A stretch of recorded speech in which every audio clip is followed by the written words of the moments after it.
Vou repetir, não sei se todos ouviram, vou apresentar um modelo de rendimento básico incondicional. Vou falar sobre o funcionamento e sobre os efeitos ou alguns dos efeitos que esse modelo terá. Chamo este modelo o RBI financiado pelas pessoas.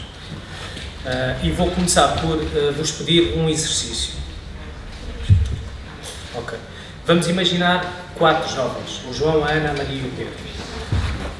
Eles estão no fim dos estudos, não sabem como será o futuro, não sabem se encontrarão empregos, como é que lhes correrá a vida, se saberão fazer sempre as melhores escolhas e se terão oportunidades para fazer mudanças nas suas vidas se vierem a querer fazê-las.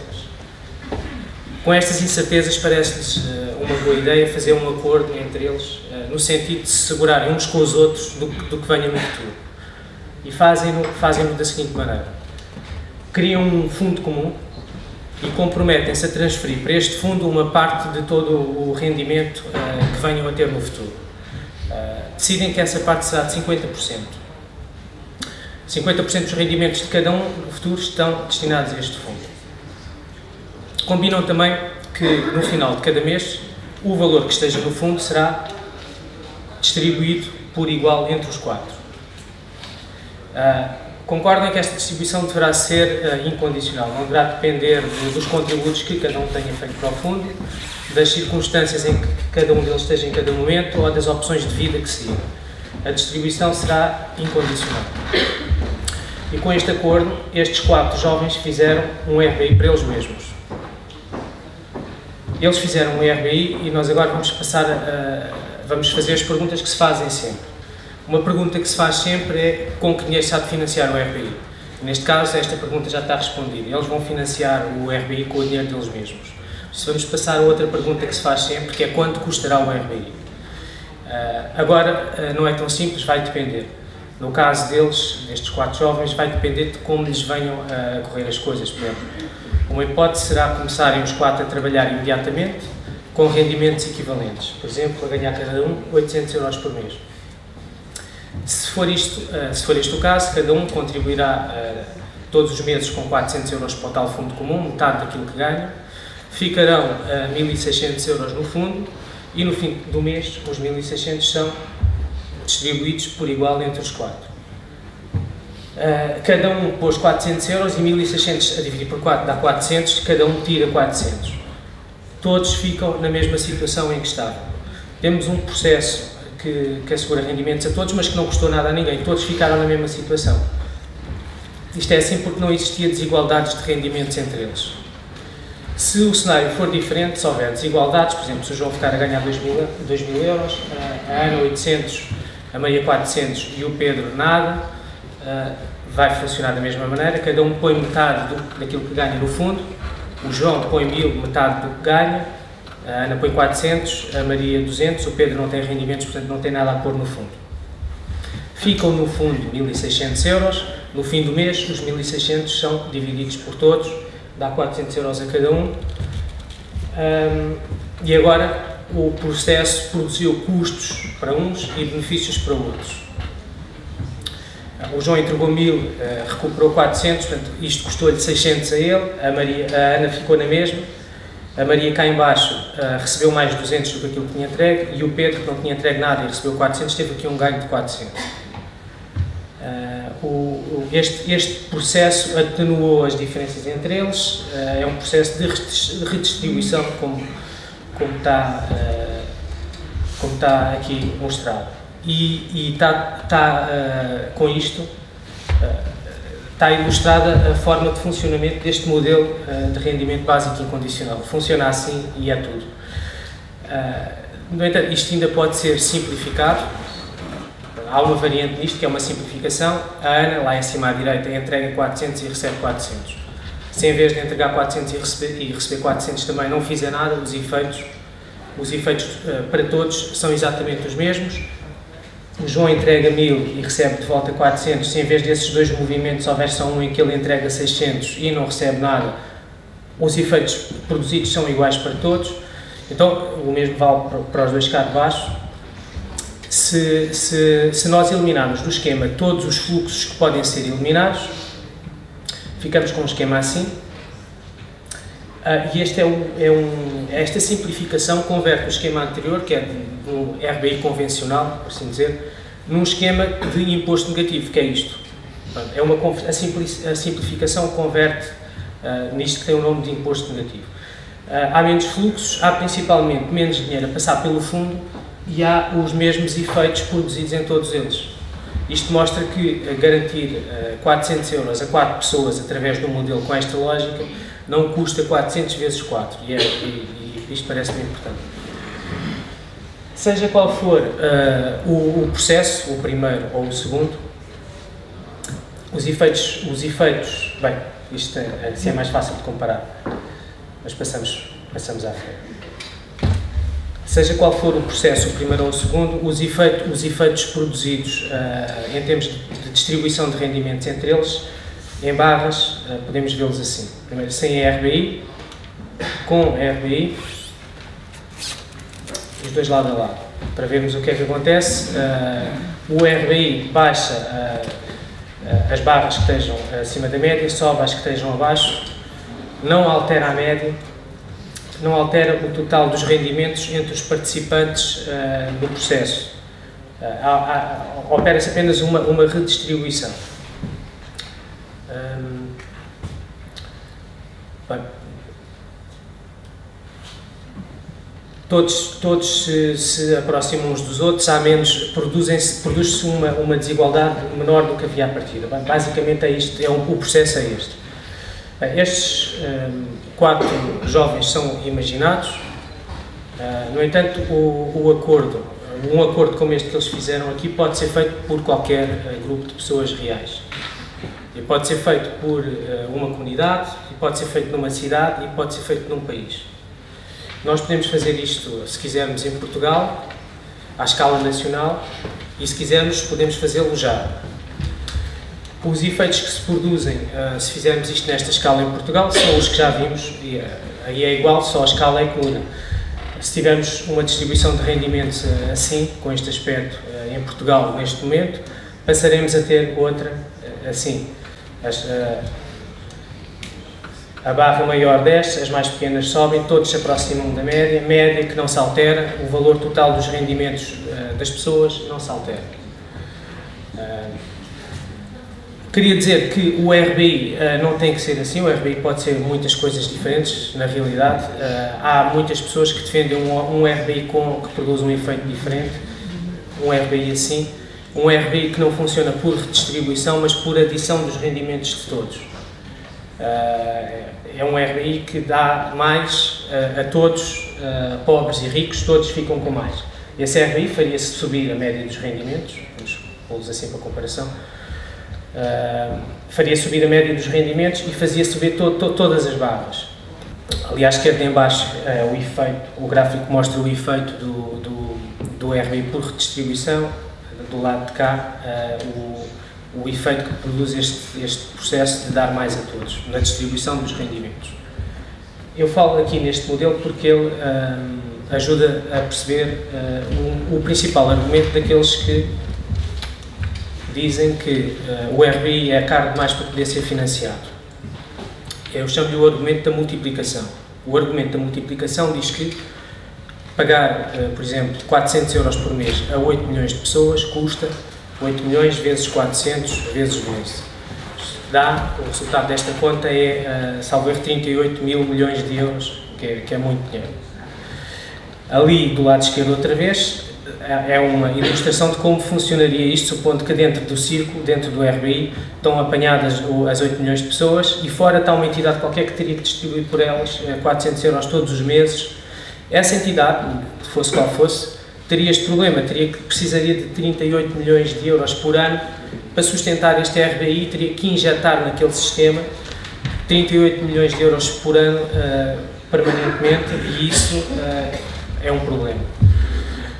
Do lado de cá, o esquema do lado de cá representa este outro processo de funcionamento do RBI financiado pelas pessoas, que não é um RBI por adição, não vão ser somados rendimentos, vão ser rearrumados, redistribuídos por pessoas que já lá estão, o processo não soma rendimentos, põe os rendimentos a circular num circuito fechado que já tem esses rendimentos que já existem.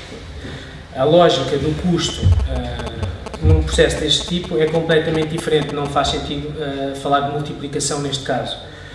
O custo vai ser repartido tal como o benefício, custo e benefício, vão ser repartidos pelos diversos pontos desta rede que se forma entre as pessoas. O custo vai ser sentido mais quanto mais rica for a pessoa, mas a soma de todos estes custos individuais nunca vai ser, em nenhum caso real de aplicação disto, de 38 mil milhões de euros. Bem, vou fazer aqui uma recapitulação para passarmos a uma fase agora um bocadinho mais concreta de valores. Neste modelo que eu estou a apresentar, vimos a fonte do financiamento, que são as próprias pessoas, o funcionamento em dois tempos, todos colocam num fundo uma parte do rendimento que têm e depois, num segundo tempo, esse valor é distribuído de volta para todos de forma igual e incondicional. O custo deste processo é uma função da desigualdade que exista. Sem desigualdade, vimos logo no início, não há custo nenhum para ninguém. Quanto maior for a desigualdade, maior será o custo. E o efeito que isto tem é uma redistribuição de rendimentos com redução de desigualdades. Daqui para a frente, vamos ver, vou dar alguns dados com base em valores reais de rendimentos e de despesas públicas em Portugal, dados de 2012, e vamos tentar responder a três questões. A primeira questão é quanto é que este mecanismo, este processo poderá assegurar a todos, que riqueza temos para, com este processo a funcionar,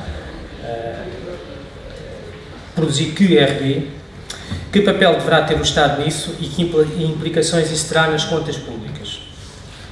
Por fim, última questão, como ficarão os cidadãos, quem ganhará e quem perderá e quanto.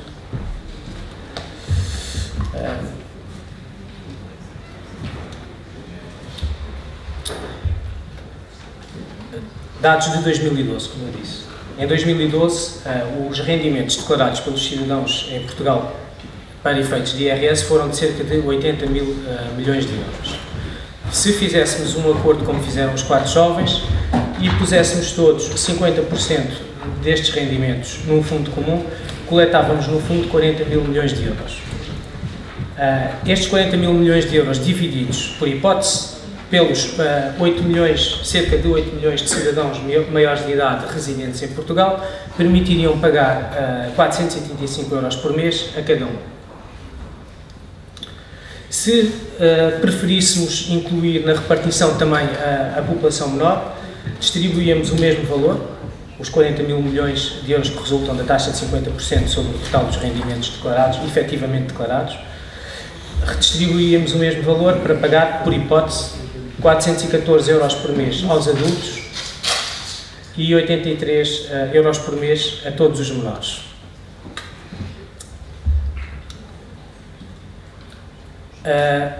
Tenho falado dos 50%, isto é uma hipótese, a taxa poderá ser definida em qualquer nível, isto funcionará da mesma forma. Se a taxa for de 50%, vimos que o valor que os rendimentos efetivamente declarados atualmente em Portugal permitem pagar 485 euros por mês aos adultos. Se usarmos uma taxa de 40%, esse valor será de 348 euros por mês. Se usarmos uma taxa de 60%, o valor será de 522 euros por mês. Tanto a questão de pagar aos menores ou não, como a questão do nível certo para a taxa, são questões que deixem aberto, porque serão opções políticas para quem implementar a medida, e o modelo funcionará de igual forma com uma opção ou com outra, produzindo um resultado um pouco diferente. Não é? Se a taxa for maior, a intensidade da redistribuição é maior. É só isso. Esta era a primeira questão. Qual é o valor que com que podemos contar para um RPI se for assente num esquema deste tipo? Segunda questão, como é que vão ficar as contas do Estado? Que papel deverá ter o Estado e como é que ficam as contas do Estado se fizermos isto. Aqui há um problema. Nós não podemos colocar uma parte significativa dos nossos rendimentos num fundo comum deste tipo, se ao mesmo tempo tivermos a usar uma parte significativa dos nossos rendimentos para pagar o IRS. Portanto, um pressuposto isto para funcionar exigiria a abolição do IRS. A abolição do IRS seria um problema para o Estado, porque o Estado perderia, com valores ainda de 2012, cerca de 9 mil milhões de euros. Como o Pedro disse há pouco, eu concordo 100% com ele, o RBI não deverá afetar, pelo menos significativamente, o Orçamento de Estado. Devemos procurar para que se torne mais fácil fazer isto, que ele seja neutro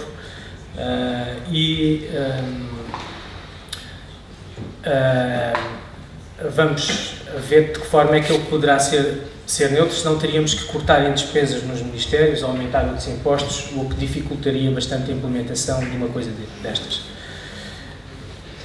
Uma boa notícia que há com o RBI é que o RBI, a ser implementado, a ser posto a funcionar, esvaziava uma série de programas sociais que existem atualmente. Eu agora vou falar de vários grupos de programas sociais que, em quase todos os casos, ficam simplesmente vazios. Nem precisam de ser eliminados por decreto, porque a partir do momento em que as pessoas tiverem um rendimento assegurado, deixam de poder concorrer para esses programas, deixam de poder beneficiar deles, porque têm como requisito, em muitos casos, a ausência de outros rendimentos relevantes. Vamos tentar somar isso e ver quanto é que podemos obter de poupança que equilibre o orçamento depois da abolição da receita de cerca de 9 mil milhões de euros.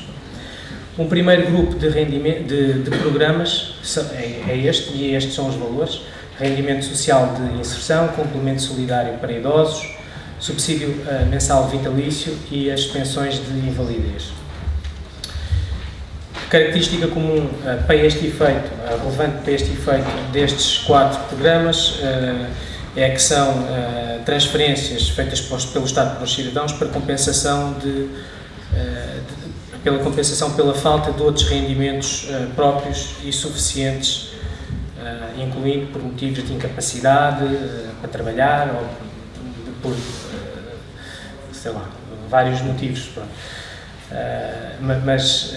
Estes programas ficarão basicamente, no caso dos 3 primeiros, completamente esvaziados se o RBI entrar em funcionamento, porque ninguém poderá já concorrer para eles. As pensões de invalidez, não totalmente, mas em boa parte. Eliminando estes 4 programas, vamos buscar 2,1 mil milhões de euros. Outro conjunto, pensões de sobrevivência. As pensões de sobrevivência têm um pouco a mesma lógica. É uma compensação a um cidadão pela falta de um rendimento do qual ele dependia. O rendimento não era próprio, era de outra pessoa que faleceu, mas é uma compensação pela falta de um rendimento. Estas pensões, entre as que são pagas pela Segurança Social e as que são pagas pela Caixa Geral de Aposentação, somam, com valores de 2012, cerca de 2,5 mil milhões de euros, e em grande parte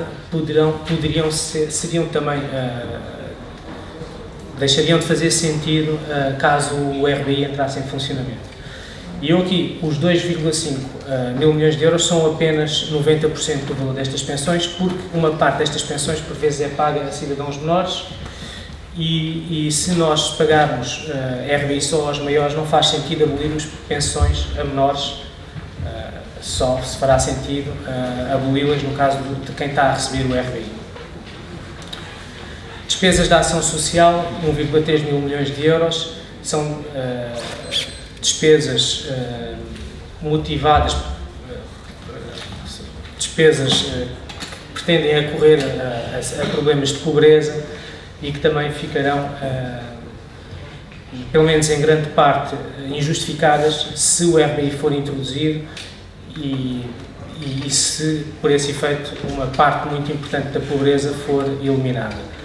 Estou a contar nestes 1,3 mil milhões de euros com apenas 80% desta despesa, porque penso que haverá uma parte das despesas da ação social que continuarão a ser necessárias, mesmo com o RBI. Não sei se serão 20%, mas penso que 20% é um valor prudente.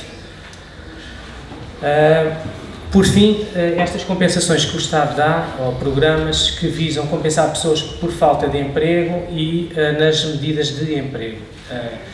As compensações por falta de emprego não é o subsídio de desemprego, não são prestações para as quais as pessoas contribuíram, são outros regimes que ou têm como destinatários pessoas que nem sequer têm direito a subsídio de desemprego ou que já o gastaram todo e já perderam esse direito. Depois há as políticas de promoção de emprego, os estágios pagos nas empresas, as ações de formação do Instituto de Emprego e Formação Profissional. Parece-me que este tipo de despesas e de programas se tornará muito pouco justificável se houver um RBI, uma vez que o RBI assegurará os rendimentos básicos para as pessoas não terem uma necessidade absoluta de se empregar, e o Estado não tem uma necessidade de gastar dinheiro com isso, porque já está a oferecer o dinheiro que as pessoas precisam para as despesas essenciais. Estes 4 conjuntos somam 6,9 mil milhões de euros dos 9,1 que nós precisamos. Faltam 2,2 mil milhões de euros. Esta parte já não é tão evidente, tão natural como a anterior, penso eu, mas parece-me que podemos obtê-la fazendo algumas opções, ou então nem sequer precisaremos de opções. Vamos ver porquê.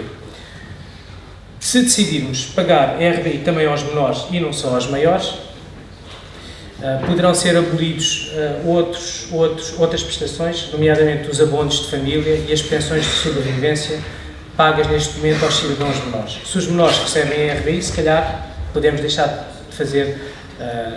de manter estes programas, onde pouparíamos 900 milhões de euros. Depois podíamos equacionar, fazer cortes nos subsídios de desemprego. Estes sim são os contributivos, aqueles para os quais as pessoas descontaram. Podíamos equacionar isso. Ou então colocar um teto nas pensões de reforma, reduzindo os valores mais altos, de forma a reduzir as despesas com estas pensões em 10%. 25 Quanto? 25. Ainda tenho mais 25 minutos. Ok, pronto.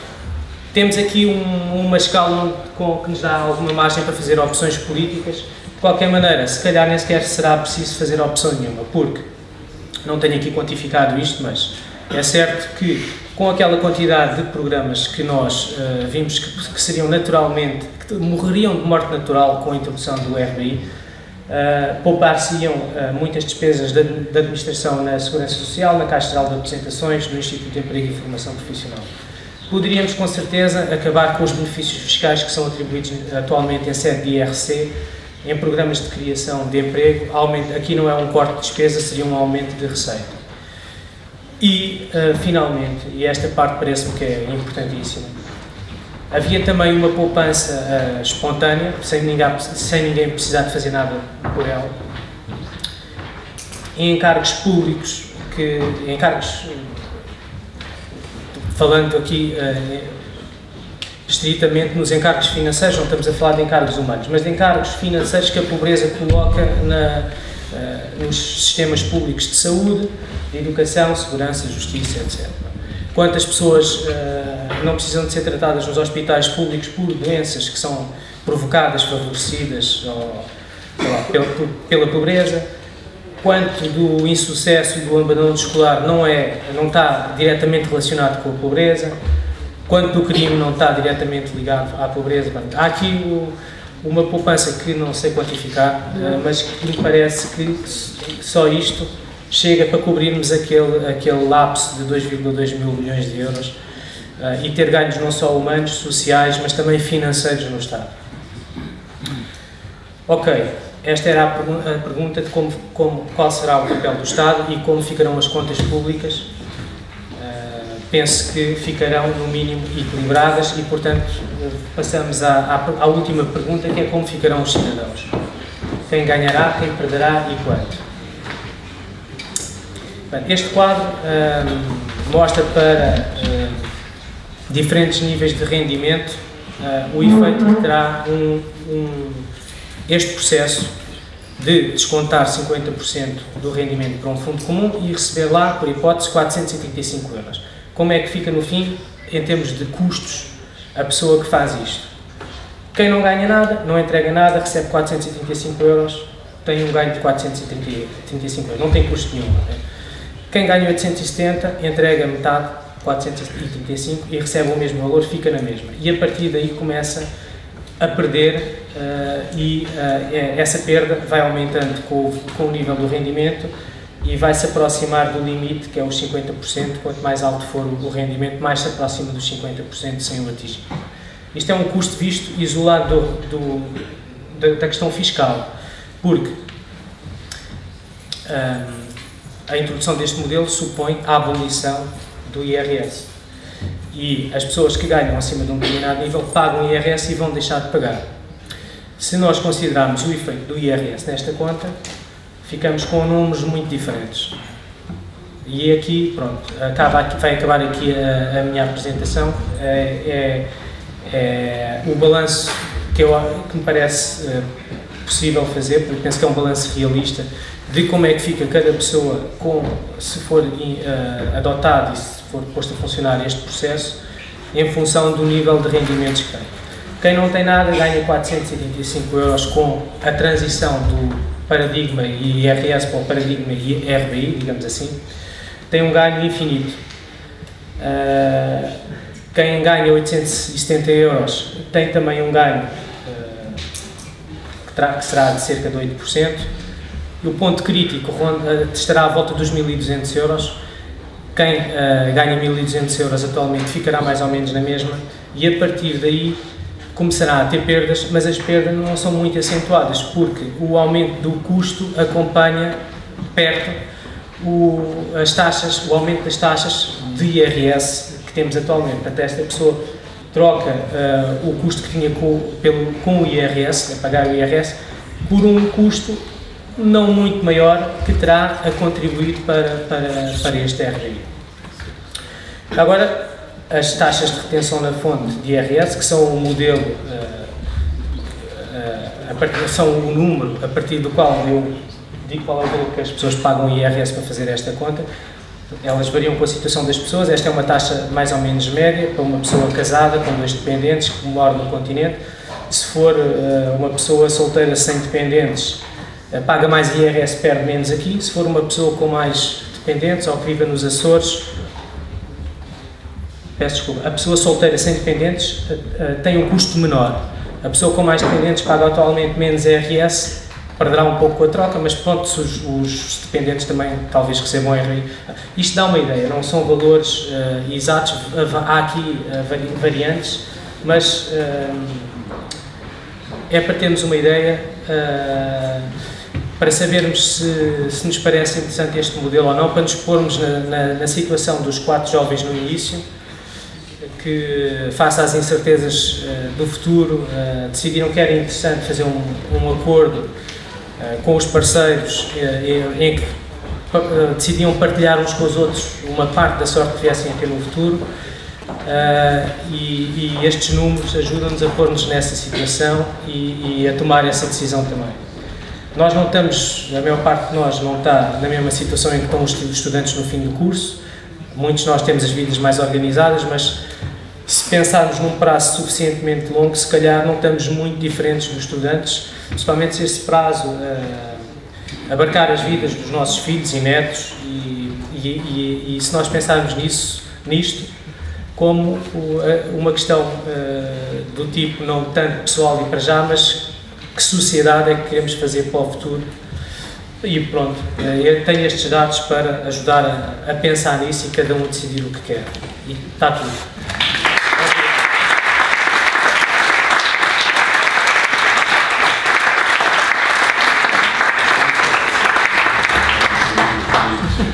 Muito obrigado, Miguel.